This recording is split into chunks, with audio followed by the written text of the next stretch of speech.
ስሜ አበበ ከተማ ይባላል። የሳውዝ ዌስት ሰከንደሪ ሃይ ስኩል ላፍቶ የናቹራል ተማሪ ነኝ እና 2016 ከተፈተኑ ማትሪክ ተፈታኞች አንዱ ነኝ እና ከሱ ከ600 511 አምጥቻለሁ። ምን አንዳንድ ጥያቄዎች አሉ፣ ያው ለእናንተ ይረዳል በሚለው ነው እነሱን እንመልሳቸው። የመጀመሪያው ጥያቄ የሚነበበው ነገር ሰፊ ነው ከ9 እስከ 12 እንዴት አነበብከው እና ብዙ ተማሪዎች ያስቸግራል እና እንዴት አለፍከው የሚለው ነው። ሁሉንም ነገር ጥናት ቀደም ብዬም ስለጀመርኩኝ እሱ ረድቶኛል። ግን ዋነኛው ነገር የምለው አስተማሪ ያው ከላይ ያለው ነው የሚያው ከ9 እስከ 12 ያሉ ትምህርቶች ያው ኦፍ ኮርስ ብዙ ነው፣ ግን አብዛኛው ሊንክ የሚደረጉ ነገር ናቸው። ለምሳሌ 9 እና 11 ላይ ያለው ነገር አንድ አይነት ነው። 10 እና 12 ያለው ነገር ደግሞ አንድ አይነት ነው። አሁን በአዲሱ ካሪኩለም ለምሳሌ 12 ክፍል ፊዚክስ የ10ኛ ክፍል ሙሉ ለሙሉ ኮፒ ነው። ስለዚህ የ10 ነው የ12ን ከተነበበ አሁን እሱ በቂ ነው እና ጥያቄ በመስራት ነው አብዛኛው። ስለዚህ አሁን በአሁኑ ዓመት ያላችሁ የ11 እና የ9 አንድ አይነት ነው መሰለኝ። ስለዚህ እሱ ሊንክ እያደረጋችሁ ብታነቡ በጣም ይቀላል። ሁለተኛ ደግሞ ቀደም ብሎ መጀመር ያስፈልጋል። ቀደም ብላችሁ ባትጀምሩ እንኳን የሚደጋገሙ ዩኒቶች አሉ። ስለዚህ አንዱን ዩኒት በመምረጥ በማንበብ እንትን ድግግሞሹን እና ብዛቱን ማቅለል ይቻላል።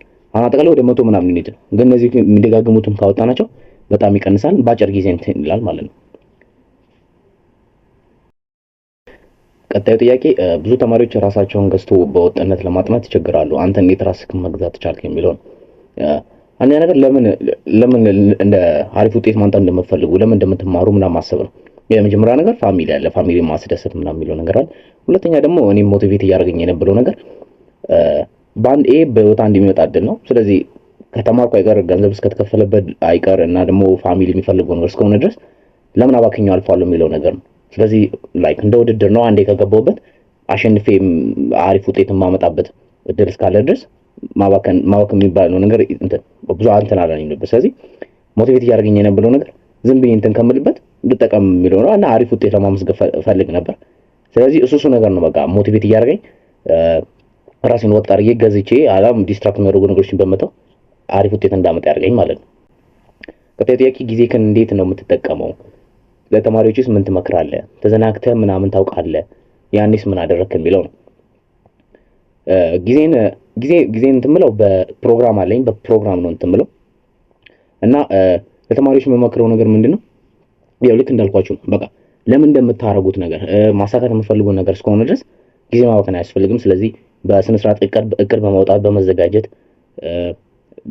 የተለያዩ ሶርሶችን በመጠቀም እንትን ማለት ነው እና ያው የሆነ መዘናጋት ነገር ነበር። ልክ መጀመሪያ አካባቢ ነው አሪፍ ነበር፣ ግን ሁለቴ መጀመሪያ ሲራዘም ትንሽ መዘናጋት ነበር። ሁለተኛው በሚራዘምበት ጊዜ ኦልሞስት ጨርሼ ነበር። ለኔ ሁሉ ጊዜ ምናምን የሚለው ነገር አለ። አንድ ሁለት ወር ምናምን ሲራዘም ያኔ እንደ መዘናጋት ሳይሆን ላይክ ለራሴ እረፍት እንደመስጠት ነው። የተወሰነ እረፍት ሰጠው ያኔ። ከዛ እንደገና ያለሽኝ ጊዜ በጥያቄ ምናምን ኦልሬዲ ስለጨረስኩ ጥናቱን በጥያቄ ምናምን ነገር እንትን አደረኩ። ቀጣዩ ጥያቄ አንተ ውጤታማ ያደረገህ የጥናት ዘዴ ምንድን ነው? ያው ከተማሪ ተማሪ ይለያያል። ይሄን አጥኑ እንትን አይባልም፣ ግን እኔን ውጤታማ ያደረገኝ ነገር ምንድን ነው? በቃ አንድ ነገር እስከሚገባኝ እንትን ማጥናቴ እና ደግሞ በእቅድ መመራቴ ነው።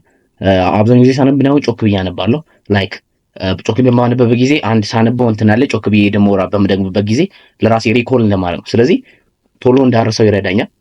ሁለተኛ ነገር ደግሞ ዩኒቶችን አሁን ለምሳሌ በፈተና በመዘጋጅበት ጊዜ ለማትሪኩ ለወረዳ ሞዴል ማለት እደጋግማቸው ነበር።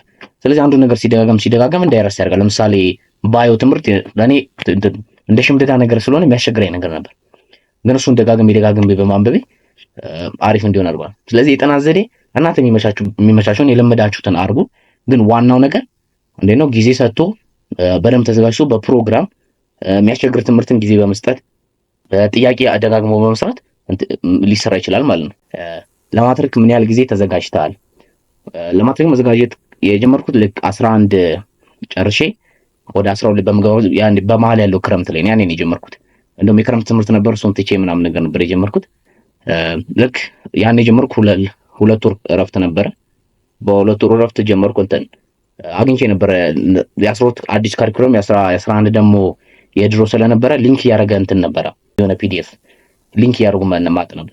ስለዚህ እሱ በጣም ቀሎኝ ነበር። አንድ ዩኒት ደግሜ ከማነብ ትንሽ ፖርሽኑ ሰፋ ያለውን አነብና ከዛ ያንስ የተደገመውን ገረፍ ገረፍ እያደረኩ አሪፍ ሄጄ ነበር።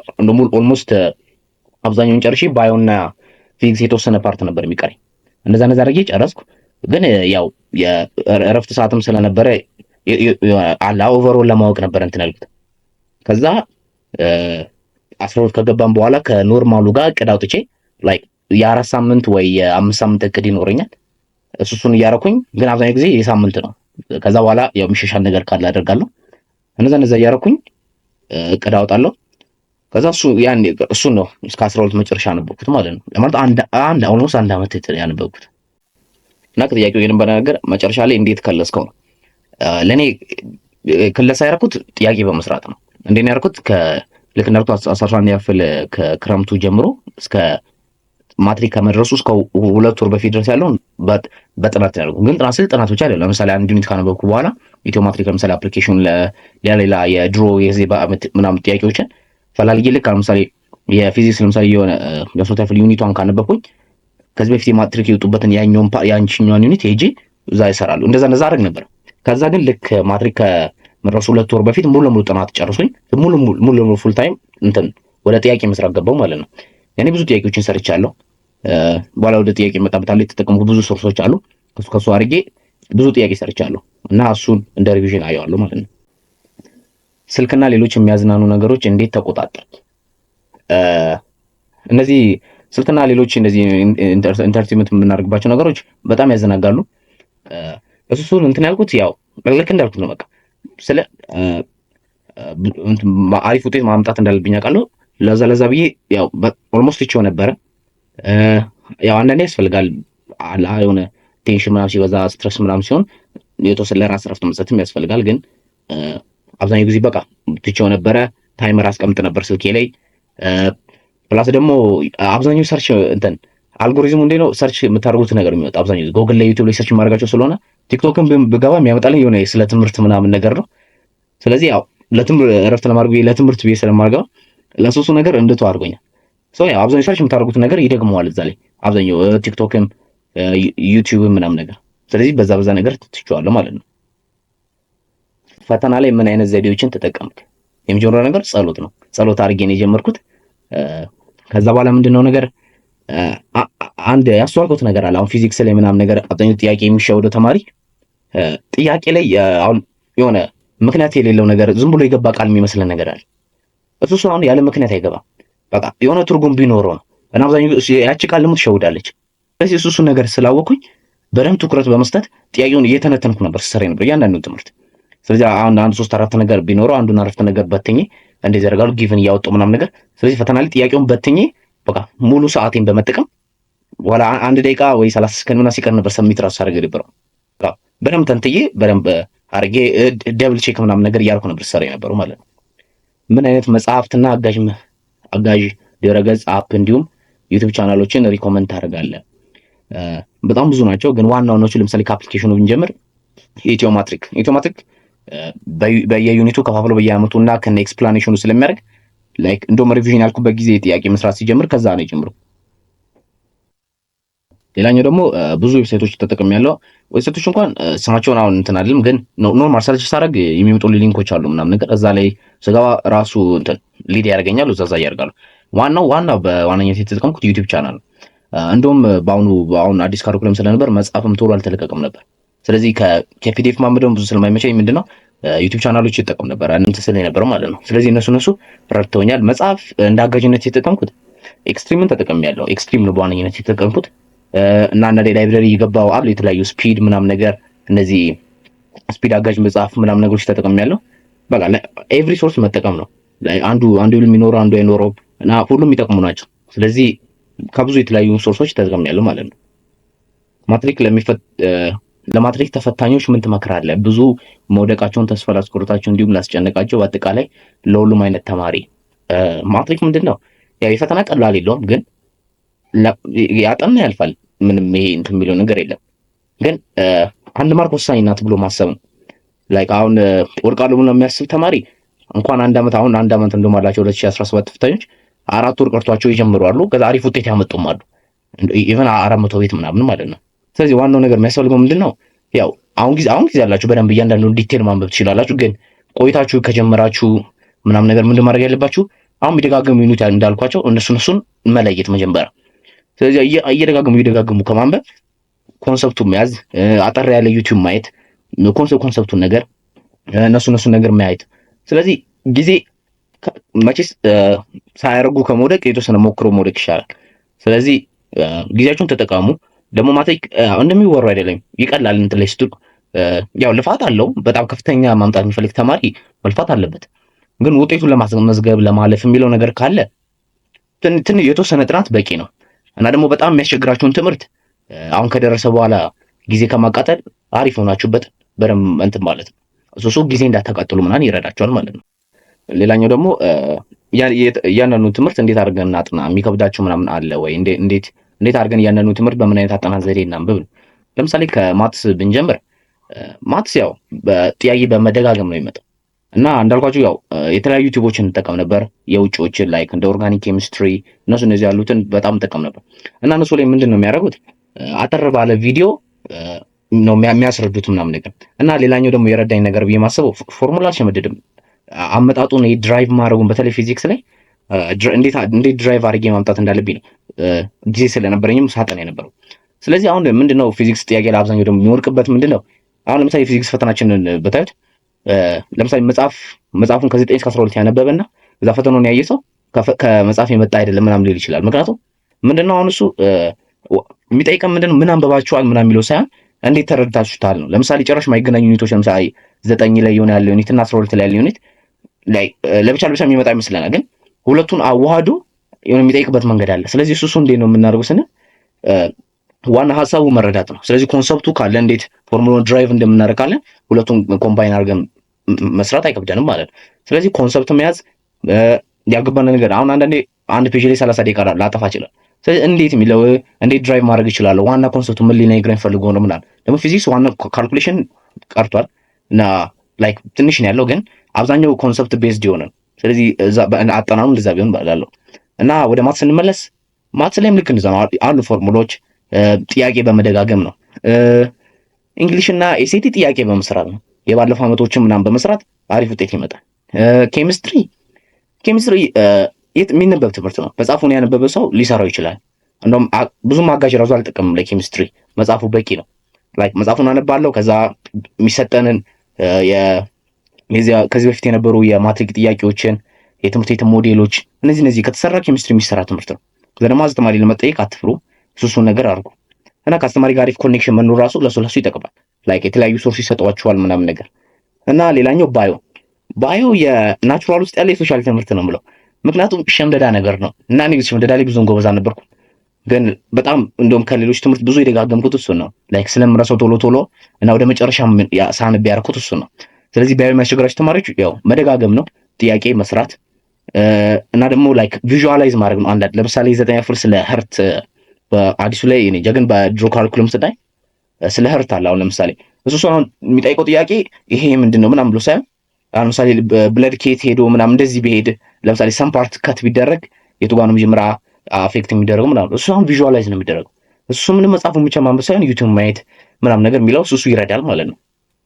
ቀጣዩ ጥያቄ በምናይበት ሰዓት እቅድ ትጠቀም ነበር ወይ እንዴት ነበረ? አዎ እቅድ ተጠቀም ነበረ ሞክሩ ያለው ያለ እቅድና እንዲሁ ያለ እቅድ ሲሆን ምንድነው እቅድ አለመኖር የፕሮካስቲኔሽን ዋነኛ ነገር። ምክንያቱም ይሄን እናደርጋለን ብለን ስለማንጀምር የሆነ የማራዘም ይደርሳል ምናምን ነገር ብሎ ደግሞ ጊዜ አለኝ ብሎ ማሰብ ትልቅ ስህተት ነው። ምክንያቱም አንድ ተማሪ ጊዜው ለመስቀል አሪፍ ውጤት ለማምጣት የሚሄድ ከሆነ አሁን ያነባችሁት ነገር ምንም ጎበዝ ብትሆኑ ይረሳል። ስለዚህ ጊዜ መኖሩ እንደደግሞ በጥያቄ እንድታደርጉ ያደርጋል። ስለዚህ ይሄ እቅድ አለመኖር ፕሮካስቲኔሽን ያመጣል። አንዱ ከጓደኞች ጋር የምንደዋወለው ስፔሻሊ እንደውም ከአንዱ ጋር አብረን እንትን ነበር። እንደውም ረጅም ጊዜ እናጠፋ ነበር እቅድ እያወጣን የ4 ሳምንት እና እስከ 5 ሳምንት ምናምን እቅድ እናወጣ ነበር። እና ምንድነው ማድረግ ነው ከትምህርት ቤት ከገባሁ በኋላ የተወሰነ አጠናለሁ። ከዛ ሌሊት ተነሳ ነው። ስለዚህ የቀን የሌሊት እያልኩ እንደሱ ያሉ እቅድ አውጣ ነበር። ስለዚህ እንዲመቻችሁ አላ ሪላስቲክ አድርጉት። ላይክ ባንዴ 7-8 ዩኒት ባንዴ ምናምን ሳትሉ አላ መጀመሪያ አቅማችሁን ይዩት ምን ያህል በቀን ማንበብ እንደምችሉ። ከዛ በኋላ ያቺን ነገር አድርጉ። ከዛ ቀን ሌሊት ከፋፍላችሁ ያው ሌሊት መነሳት የሚመቻችሁ ከሆነ አሪፍ፣ ግን በዛው እንደመጣችሁ አምሽታችሁ ከሆነ ይቻላል። ብቻ ግን ጊዜያችሁን በጊዜ በአሪፍነት መጠቀም ነው። ሌላኛው ላይክ በጋ ስትማር እንደ የሆምወርክ አሳይመንት አያስቸግርም ወይ? ደስ የሚለው ነገር መጀመሪያ አካባቢ ነበር ሆምወርክ እና አሳይመንት እንደውም ኬሚስትሪ እንደውም ያስሩት ያፈለ የመጨረሻው ዩኒቶቹ ላይክ ለመማር የማይመች ስለሆነ በፕሬዘንቴሽን ምናምን ነበር። እሱ ያው ያስቸግራል፣ ግን ወደ መጨረሻ እየሄድን ስንመጣ አሳይመንትም ስለቀለለልን ብዙም ያስቸግራል ነበር። ግን እነሱ ሆኖ እንዴ ነበር የምትወጣቸው ነው የሚለኝ ሆምወርክ ምናምን ነገር ያው ቀለል ስለሚል አብዛኛው ደግሞ ቀድሜ ስለማነብ ምናምን ነገር እዛ ክላስ ውስጥ ሰራዋለሁ አንዳንዴ ወይ ደግሞ ላይብረሪ ሰዓት ተጠቅማለሁ። ላይብረሪ ወይ ቁርስ ሰዓት ሁሌ እዛ እንትን ላይብረሪ ነበር የምገባው። ስለዚህ ቁርስ ሰዓቴ ምናምን መጠቀም ነው። እቤት መንገባ እንኳን የተወሰነ ብዙ ሰዓት አይፈጅብኝም። አሳይመንት ካለ አብዛኛው ደግሞ ጎበዝ ተማሪዎች አሳይመንት ከሆነ ያው አንዱ ላይ ነው ጫና የሚበዛው። ስለዚህ እሱ ነገር ያው ሌሎችም እንዲሰሩ ማድረግ ነው። ካልሆነ ደግሞ ላይ ፕላናችሁን የሆነ ገፋ አድርጋችሁ ነገር እንትን ማለት ነው። ስለዚህ ያው የትምህርት ቤት ሰዓታችሁን መጠቀም ነው። ቁርስ ሰዓት፣ ምሳ ሰዓት፣ አንዳንዴ ሁለቱንም እንደዚህ ሆምወርክ በሚበዛበት ሰዓት ማለት ነው። እና ያው አስተማሪዎችም ደግሞ የሆነ እየደረሰ ሲመጣ ሆምወርክ ምናምን ይተዋሉ እና ለሱ አሳሳቢ አልነበረም። እና ቀጣዩ ጥያቄ ደግሞ በኦንላይን መፈተን ያለው ጥቅም እና ቻሌንጅ እና ኦቨርኦል ኤክስፒሪየንስ ንገረን ነው የሚለው። ኦንላይን መፈተናችን በጣም አሪፍ ነው። ከወረቀት ይሻላል። ላይ እንትን ሞዴል ስንፈተን የነበረው በወረቀት ስለነበር በሱ ስናየው በጣም የተሻለ ነው። ለምን ስንል አንደኛ ስናጥቁር ብዙ አያስታውቅም እንጂ አሁን የማጥቆር ወረቀት ላይ ምናምን ጊዜ ይፈጃል። ግን አሁን በኦንላይን ስንፈተን ያስተዋልነው ነገር ጊዜ በጣም ቆጥቦልናል። ታይሙ እያየነው ነው ከላይ ያለ ካውንት ዳውን ስለሆነ ያው እንትን ምን ያህል እንደቀረን መፍጠን ካለብን ምናምን እሱ የሚለው አለ እና ደግሞ ቀልል ባለ ነው እንትን አገላለጹ ምናምን ነገር። ስለዚህ በዛ ነገር እንትን ይላል። አሪፍ ያልነበረው ነገር ምንድነው ትምህርት ቤት ተፈተናላችሁ ተብለን ነበረ። ላይክ ለቤት ስለሚቀርበን አብዛኞቻችን አሪፍ ነበር። ግን ባለቀ ሰዓት ዩኒቨርሲቲ ሄድን ስለነበረ የተመላለሰን ያው ለጠዋት ማታ 11 ሰዓት ምናምን ነገር ወጣን። ከዛ ማታ 12 ሰዓት ወይ 1 ሰዓት ምናምን ነበር የምንገባው። ሪቫይዝ ማድረግ ከፈለግን ጊዜ አልነበረም። ለሱ ነው እንጂ ኦንላይን መፈተናችን በጣም አሪፍ ነበር። እና በመጨረሻም ታስተላልፈው መልእክት ካለ ነው የሚለው። በቃ ማትሪክ ቀለል ያለ ነገር ነው። ቀለል አድርጋችሁ በሉት እና ያው 12 ነው። እቺን አመት ያው እስካሁን ተምራችኋል። እቺን አመት ሳክሪፋይ አድርጋችሁ ያው የጨዋታ ሰዓታችሁን ቀንሳችሁ አሪፍ እንትን እንዳደርጉ ነው እና ማመስገን የምፈልገው ይላል። ያው ሁሉንም አስተማሪዎችን ማመስገን ፈልጋለሁ፣ ቤተሰቦቼ እና ሁሉንም ሰው ጓደኞቼ ማመስገን ፈልጋለሁ። ሲያ